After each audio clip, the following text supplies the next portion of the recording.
dễ thương. Và bây giờ chị sẽ cho các em xem kỹ cô nàng búp bê nhé. Cô nàng búp bê của ngày hôm nay chị vẽ bằng tay đó, và với những bộ đồ có những phong cách khác nhau nè. Chị sẽ cho búp bê mặc tất cả những cái bộ đồ này, và các em ơi hãy chấm điểm cho chị biết đâu là phong cách mà búp bê phù hợp nhất nha. Và trong bộ sưu tập của ngày hôm nay với những bộ đồ khác nhau, chị đều có những phụ kiện đi kèm khác nhau đó.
Các em hãy bình luận ngay bên dưới video cho chị biết với nha.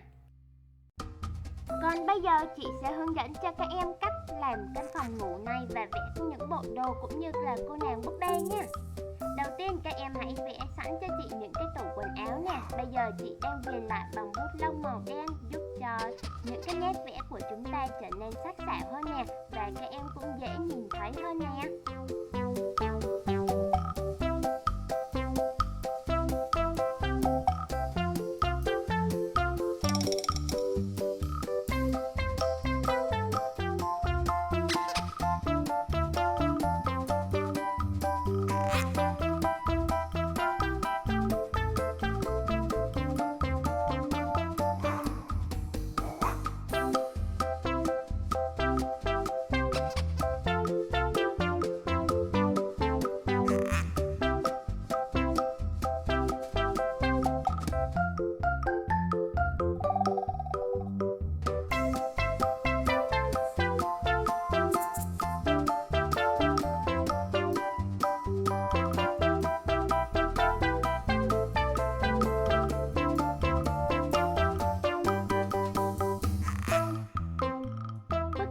Chính là chúng ta sẽ tô màu nha. Các em hãy tô màu theo ý thích của mình nha.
vậy đảm bảo là quần áo búp bê sẽ mặc vừa.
Xong quần áo rồi, chị sẽ dùng bút màu đen để đè lên những cái nét vẽ quần áo vừa rồi nhé.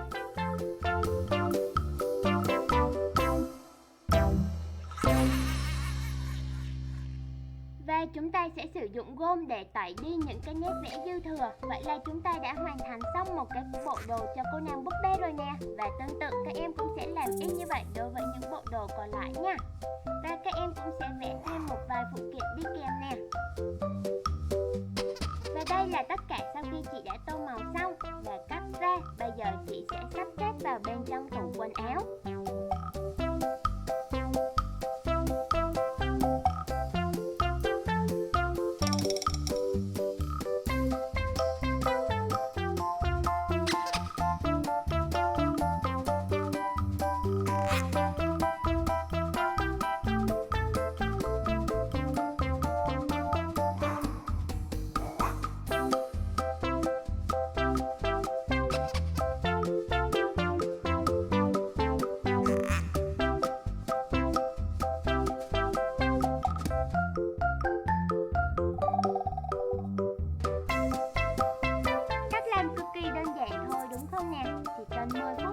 Chúng ta đã có thể làm cho mình một bộ đồ chơi của riêng mình với một cô nàng búp bê do chính mình tự vẽ ra nha. Hẹn gặp lại các em ở video tiếp theo với những